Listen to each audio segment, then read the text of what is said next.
The obsidian throne room of the Christian Empire was carved from volcanic glass, reflecting candlelight in patterns that hurt human eyes to perceive directly.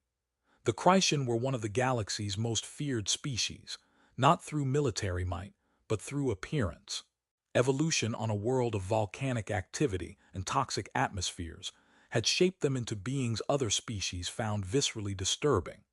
Chitinous exoskeletons with asymmetric patterns triggering uncanny valley responses, multiple eyes arranged in unsettling configurations, bioluminescent organs pulsing in nausea-inducing rhythms, forms combining insects and crustaceans and things with no Earth analog. Other species had reacted with fear and disgust, leading the Christian to develop a culture of proud isolation. They engaged minimally in galactic politics, maintained few alliances, weaponized their appearance as diplomatic shield. Their empire was powerful through the simple fact that most species preferred to leave them alone. Queen Zalthara had ruled for 30 years, embodying everything her people had become. Proud, isolated, bitter about rejection, fierce in defending Christian dignity. She was beautiful by Christian standards, intricate chitinous patterns, perfectly pulsing bioluminescent organs, multiple eyes conveying intelligence and authority. She was also acutely aware that to every other species, she and her people were monsters. Ambassador James Torres represented humanity's diplomatic corps, assigned to establish formal relations with a species that had rebuffed most contact attempts. Humans were new to galactic politics, hadn't yet developed the prejudices older species carried. James was chosen for his psychological profile, suggesting unusual openness to alien aesthetics. He'd spent 3 months in preliminary negotiations, carefully navigating intimidating protocols, speaking their clicking language with growing proficiency, treating them with professional respect they were unaccustomed to receiving. Today's audience with Queen Zalthara was critical. Either formal relations would be established, or humanity would join the list of species the Christian had dismissed as too prejudiced. The throne room was packed with Christian nobility, their collective bioluminescence creating patterns that would induce seizures in some species. The atmosphere was tense with expectation and skepticism. Queen Zalthara sat upon her throne, her form deliberately arranged to emphasize the aspects other species found most disturbing. A test as she was presenting herself at her most alien, waiting to see if James would flinch. James approached with proper protocols, delivered formal greeting in clicking Christian, met her multiple-eyed gaze with steady respect. Initial exchanges proceeded according to script, trade agreements, cultural exchange, mutual defense, standard diplomatic language. Then Queen Zalthara deviated from script. The throne room fell silent as she leaned forward, bioluminescent organs pulsing with emotional intensity.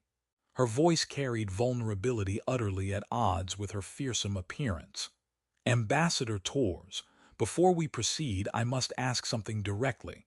My people have learned that other species find us repellent, disturbing. We have heard the words. Monstrous, nightmare creatures, things that should not be. So I ask you now, with all honesty your species claims to value, am I ugly to you, human? The question hung like a blade. The court froze. This was unprecedented. Their queen asking an outsider to judge her appearance, exposing vulnerability Christian pride normally never permitted. James could feel the weight. The diplomatic answer would be deflection, platitudes about respecting all forms. That's what training suggested, what previous ambassadors probably attempted. But James looked at Queen Zalthara, really looked, not just with diplomatic assessment but genuine perception, and something unexpected happened. He laughed. Not mockingly or nervously, but with warm, genuine amusement that filled the throne room and echoed off volcanic glass walls. The sound was so unexpected that the entire court reacted with shock. Guards reached for weapons. Nobles exchanged alarmed glances. Queen Zalthara drew back, bioluminescent organs flaring in confused anger. But James's laughter faded into a smile carrying no malice, only honest delight. Forgive me, Your Majesty. I'm not laughing at you, I'm laughing at the absurdity of the question. Ugly, you. James stepped closer, aware he was violating protocol but too committed to stop. Your Majesty, I've spent 3 months studying Christian culture, biology, history, and I've been constantly amazed by something I don't think you realize. You're absolutely gorgeous. The court's shock deepened. This wasn't diplomatic deflection, it was genuine enthusiasm. Your chitinous patterns, mathematical marvels, fractal geometries that follow principles human artists spend lifetimes trying to achieve. The asymmetry that disturbs other species, golden ratio proportions, the same aesthetic harmony we find in our most celebrated architecture.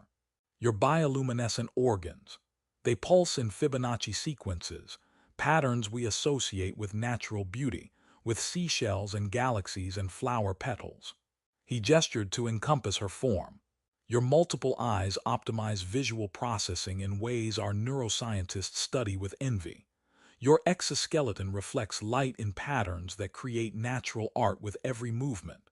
You're not ugly, Your Majesty. You're exquisitely, mathematically, objectively beautiful by principles that transcend species. The throne room silence changed quality. Queen Zalthara's bioluminescent patterns shifted to colors James hadn't seen before. You find us beautiful. Her voice carried disbelief so profound it was almost childlike. Not just tolerable through effort, actually beautiful. James nodded emphatically. Your Majesty, I won't pretend every human would share my view immediately. Encountering species that look very different triggers instinctive caution. But ugly? No. You're alien, absolutely. You're different from human aesthetic norms. But so are volcanoes, and humans travel halfway across worlds to witness their terrible beauty. So are deep-sea creatures living in crushing darkness, and we find them fascinating, elegant in ways surface life can't match. He met her gaze directly, addressing the entire court. I think other species encountered you and were scared, not because you're ugly, but because you're powerful and different and they didn't have frameworks to understand you.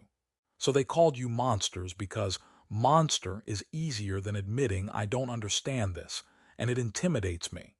But fear isn't the same as ugliness. He paused, adding quietly, and frankly, Your Majesty, the fact that you're asking this question, that you care what others think, that you carry uncertainty about how you're perceived, that makes you more beautiful, not less. Because it means beneath the proud isolation, you're vulnerable, real, someone who wonders if they're seen clearly.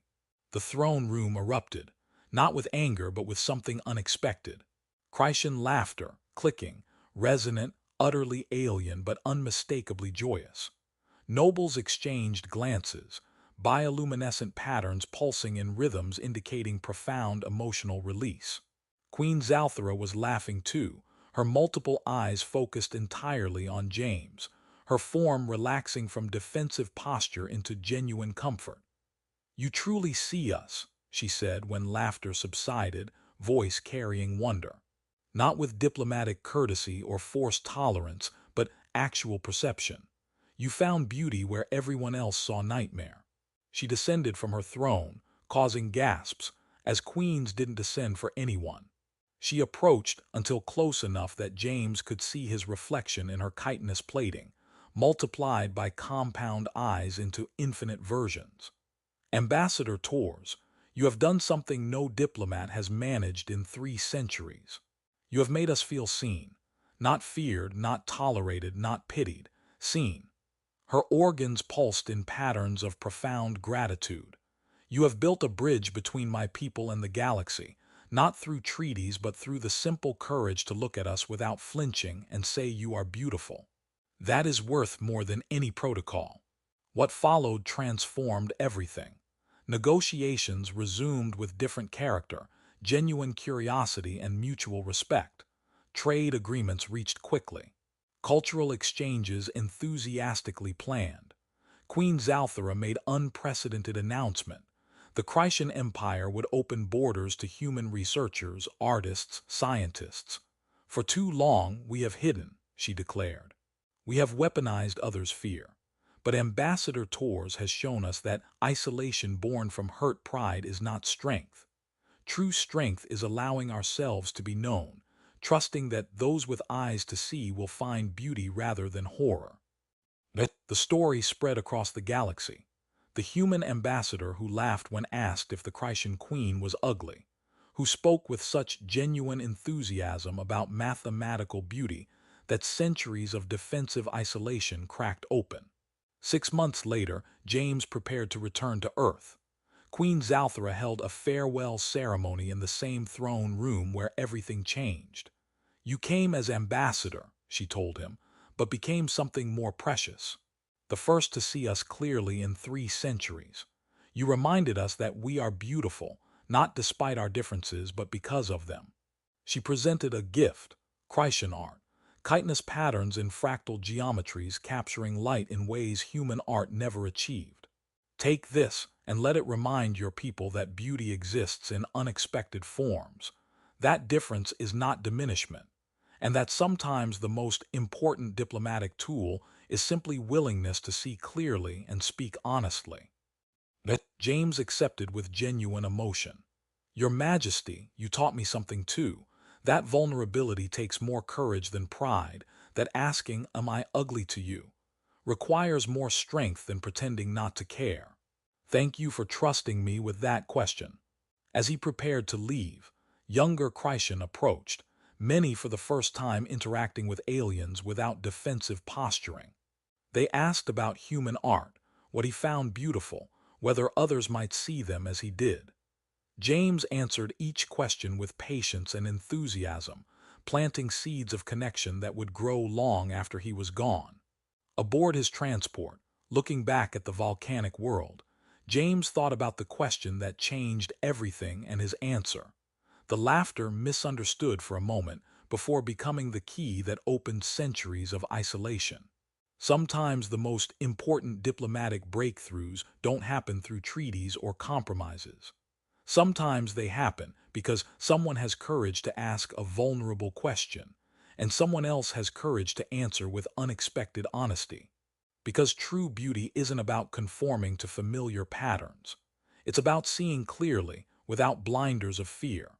And sometimes it takes a human, new to galactic politics, unencumbered by accumulated biases, to laugh with genuine joy at the absurdity of calling something monstrous